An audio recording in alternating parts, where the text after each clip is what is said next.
মুহাম্মাদুর রাসূলুল্লাহ সাল্লাল্লাহু তাআলা আলাইহি ওয়া আলিহি ওয়াসাল্লাম। তো বাবাজিরা, আমি বলতেছিলাম বুখারী মুসলিম শরীফের হাদিস, একটা মহিলা সমস্ত জীবন খারাপ কাজ করলো, কিন্তু একটা কুকুরকে একটু সময়ের জন্য একটু পানি পান করানোর কারণে জান্নাতের সার্টিফিকেট দিয়েছেন আল্লাহ। আসতে বলেন কে দিয়েছেন? আল্লাহ পাক দিয়েছেন। এখন কি আপনি আল্লাহকে বলতে পারবেন আল্লাহ আমি মানি না?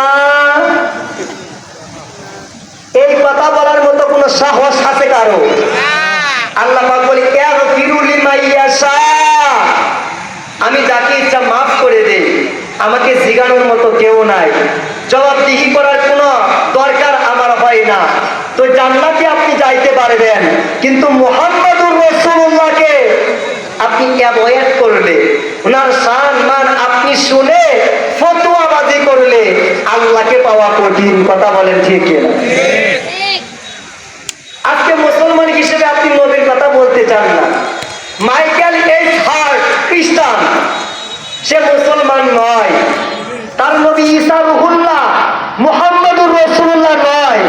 খ্রিস্টান হওয়ার পরে সে মনে মনে চিন্তা করে সমস্ত বিশ্বের ভিতরে যত বড় বড় মনীষী রয়েছে, মহামানব রয়েছে, আমি তাদেরকে একসাথে করে 100 জন মহামনীষীর একসাথে করে একটা কিতাব লিখবো।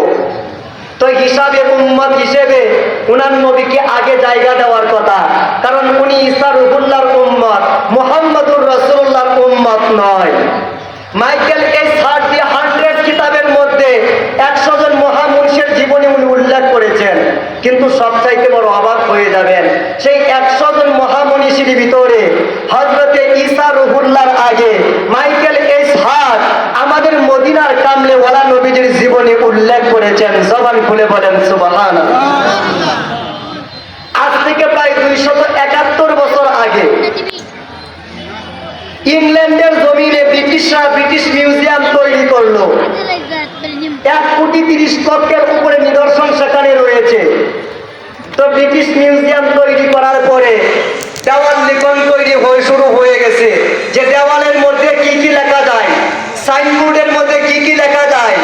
সবাই মিলে একটা কথা চিন্তা করলো, দেওয়ালের মধ্যে অনেক লেখা থাকবে, সাইনবোর্ডের মধ্যে একটা লেখা থাকবে, অনেকগুলো লেখা থাকতে পারে, কিন্তু সকল লেখার আগে একটা লেখা থাকবে, as a father, as a teacher, as a law giver, as a law maker, as a social reformer, Muhammad সাল্লাল্লাহু আলাইহি ওয়া আলিহি ওয়াসাল্লাম is the superman of the world. সবাই খুলে বলেন মারহাবা।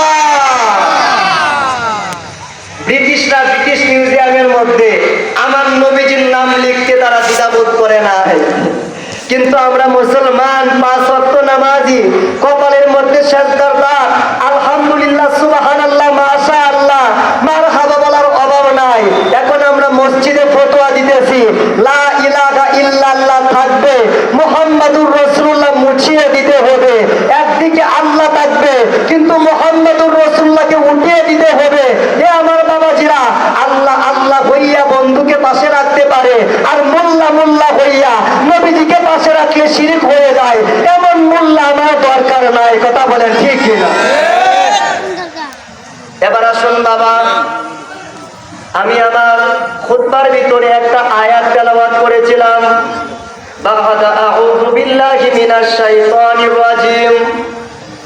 আমার আল্লাহ পাক রব্বুল আলামিন বলেন, ইয়াউমা লা ইয়ানফাউ মালু ওয়ালা বানুন।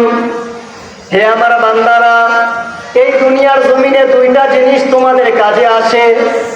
একটা হচ্ছে তোমার সম্পদ, টাকা পয়সা, আর একটা হচ্ছে তোমার আওলাদ, আত্মীয় স্বজন। আপনি বিপদে পড়ে গেছেন, সম্পদ আপনার কাজে আসবে। আপনার অ্যাক্সিডেন্ট হয়ে গেছে, টাকা পয়সা আপনার কাজে আসবে।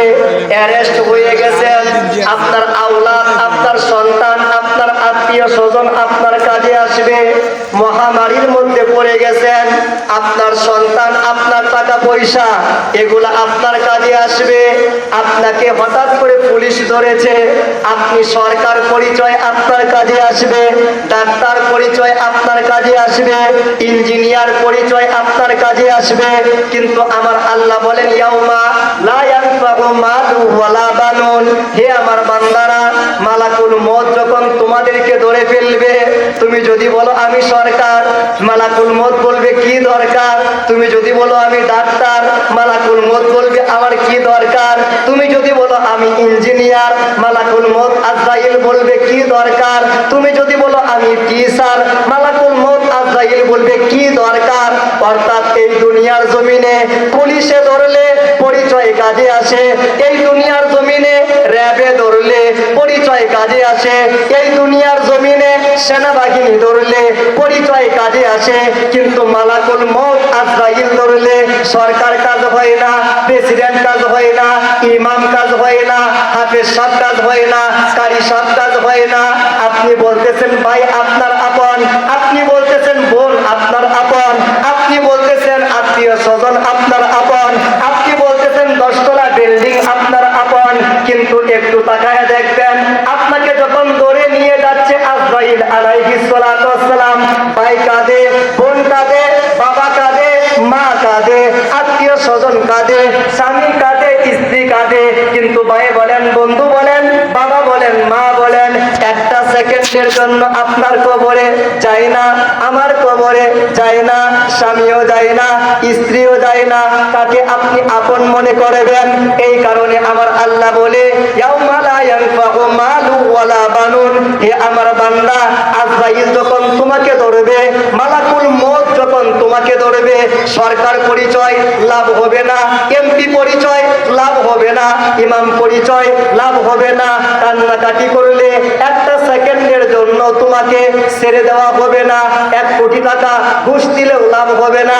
দুনিয়ার মানুষ ঘুষ দিতে পারে, ঘুষ নিতে পারে, কিন্তু আজরাইল আলাইহিস সালাতু ওয়াস সালাম আজ পর্যন্ত ঘুষ নেয় নাই, ঘুষ দেয় নাই। তো আজরাইল যখন ধরবে, আপনাকে নিয়ে যাবে, তাহলে মাওলা বিল্ডিং বানাইলাম লাভ হয় না, সরকার পরিচয় লাভ হয় না, চৌধুরী পরিচয় লাভ হয় না, সন্তান কোনো কাজে আসে না, মাওলা মাওলা লক্ষ লক্ষ কোটি কোটি টাকা আমার কোনো কাজে আসে না, কোনো কিছুই কি কাজে আসবে না।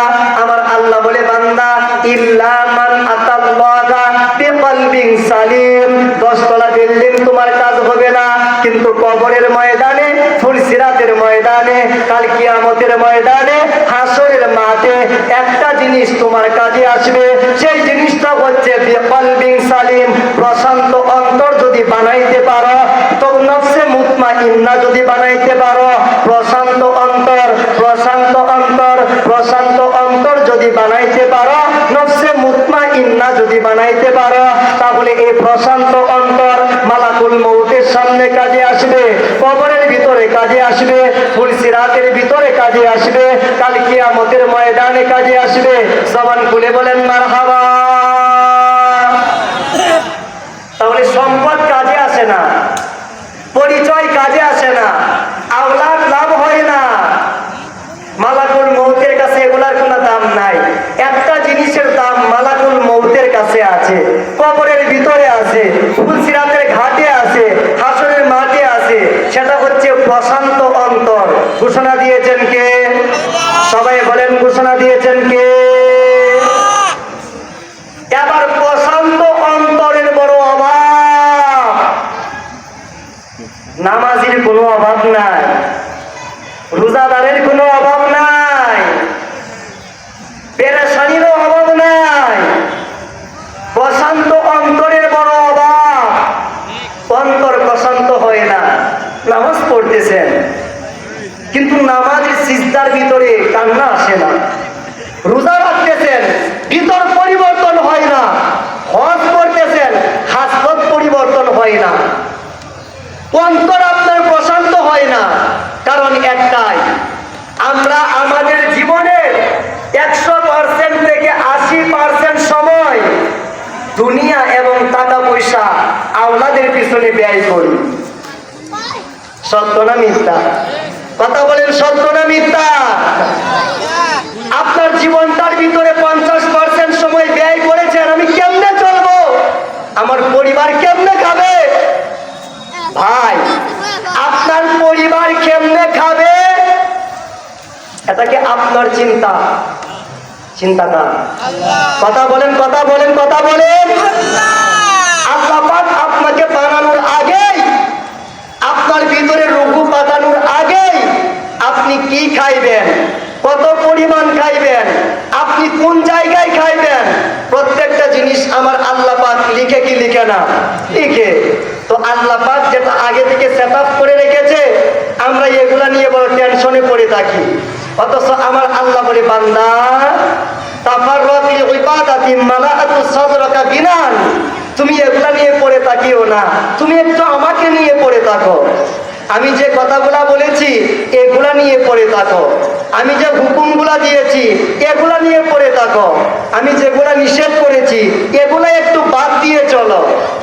আমি যখন ডাক দিব তো জমি বন্ধ করে দাও, আমি যখন ডাক দিব দোকান বন্ধ করে দাও, আমি যখন ডাক দিব ড্রাইভারি বন্ধ করে দাও, আমি যখন ডাক দিব সংসার বন্ধ করে দাও।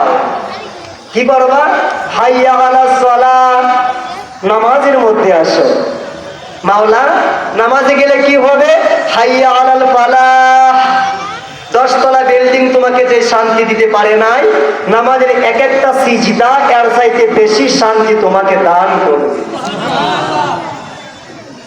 মাওলা, আমি 5 ওয়াক্ত নামাজ পড়লাম, লাভ কি হবে? আমরা ইবাদতকে অনেক কঠিন মনে করি, না জানি ইবাদত বড় কঠিন। আমার আল্লাহ যদি বলতো, বান্দা 24টা ঘন্টার ভিতরে 12 ঘন্টা আমার ইবাদত করতে হবে, তাহলে কঠিন হইতো। আমার আল্লাহ যদি বলতো, বান্দা 24টা ঘন্টার ভিতরে 6 ঘন্টা আমার ইবাদত করতে হবে, তাহলে ইবাদত কঠিন হইতো। আমার আল্লাহ যদি বলতো, বান্দা 24টা ঘন্টার ভিতরে 3 ঘন্টা তোমাকে ইবাদত করতে হবে, তাহলে ইবাদত বড় কঠিন হইতো।